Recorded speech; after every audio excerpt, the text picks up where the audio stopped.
Halo sahabat pendengar dimanapun kalian berada, jumpa lagi bersama saya di channel YouTube Trimono Group ya. Dan di sini saya akan membacakan kembali sebuah kisah horor dari akun Facebook Kurnia Latifasari ya, dengan judul Penghuni Kontrakan.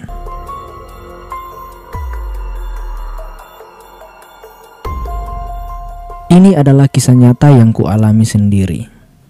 Aku telah tinggal di kontrakan itu sudah lama. Dari aku masih sendiri sampai aku sudah bersuami. Kurang lebih 4 tahun lamanya. Aku tinggal di Kalimantan Selatan, tepatnya di Kabupaten Barito, Kuala. Awal tahun 2022, di bulan Februari, aku telah melahirkan anak keduaku. Awalnya semua berjalan dengan lancar. Dari lahiran sampai anakku memasuki umur 2 bulan, di mana bayi seusia itu sudah mulai bisa melihat, tapi masih belum terlalu jelas. Semenjak anak keduaku lahir, aku memutuskan untuk resign dari pekerjaanku di sebuah perusahaan retail.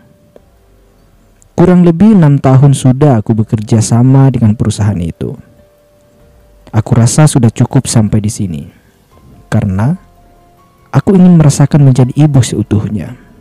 Terlebih karena aku merasa menyesal melihat anak pertamaku lebih dekat dengan mertua daripada aku. Karena aku tinggal bekerja tiap hari dan tidak tinggal serumah denganku. Nah, di kontrakan ini aku tinggal bertiga saja. Aku, suami, dan anak keduaku. Memasuki umur 2 bulan, anakku selalu rewel.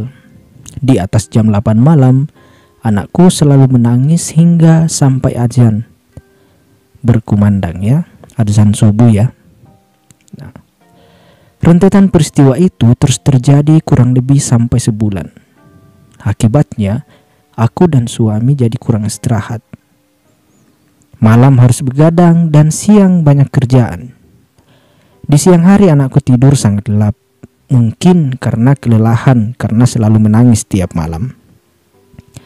Aku sudah coba melantunkan ayat Al-Quran, mendengarkan bacaan ayat-ayat Al-Quran lewat handphone, tapi tetap saja anakku menangis.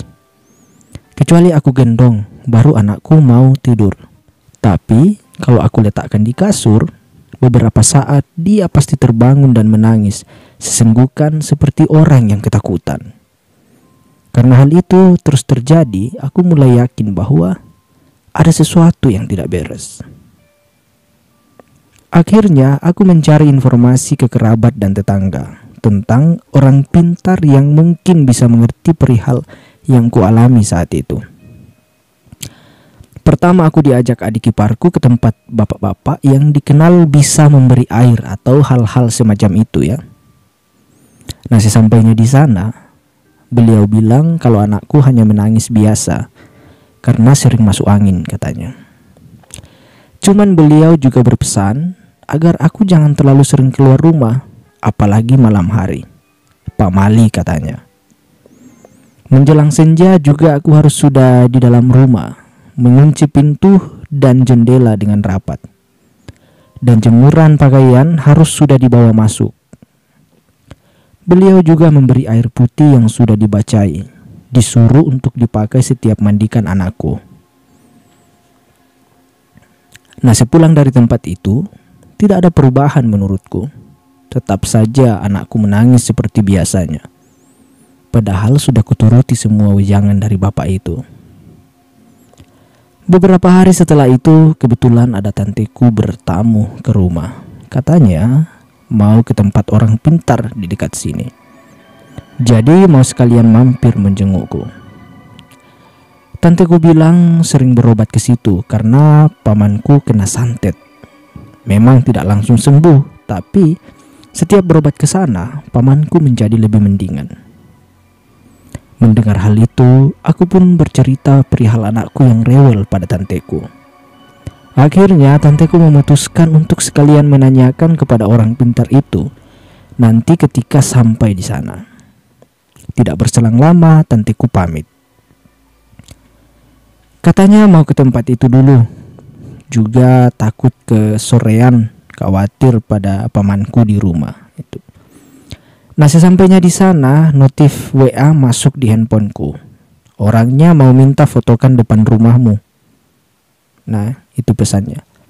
Aku lantas bergegas keluar rumah sembari membawa handphoneku untuk memoto dan langsung mengirimkan foto itu kepada tante. Tanteku datang lagi sehabis dari tempat itu sambil membawakan air bacaan dari orang pintar itu. Namun ada satu hal yang membuatku tercengang.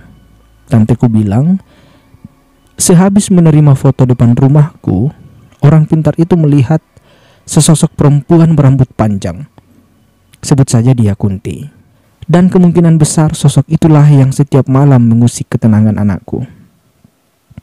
Mendengar hal itu, bulu kudukku berdiri ngeri. Ternyata benar dugaanku selama ini. Ada yang tidak beres. Memang beberapa tahun yang lalu aku pernah mendapati hal-hal mistis semacam itu. Pernah pas pulang kerja sendiri, diketawain Kunti.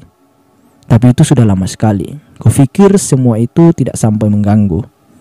Atau bahkan ikut masuk ke dalam rumah. Ternyata aku keliru. Dia bahkan suka mengganggu anakku. Tamat. Oke, demikianlah kisah horor yang bisa saya bacakan pada kesempatan kali ini di video kali ini. Ya, kembali lagi saya ucapkan terima kasih kepada sahabat pendengar yang bersedia mendengar video ini mulai dari awal sampai pada penghujung video ini. Dan bagi teman-teman yang belum subscribe channel ini, saya persilahkan untuk mendukung channel ini dengan cara di subscribe agar saya semakin semangat untuk membuat video-video seputar cerita horor ya. Dan semoga cerita ini bisa menghibur teman-teman, dan saya ucapkan terima kasih atas kebersamaannya. Sampai jumpa di video-video berikutnya.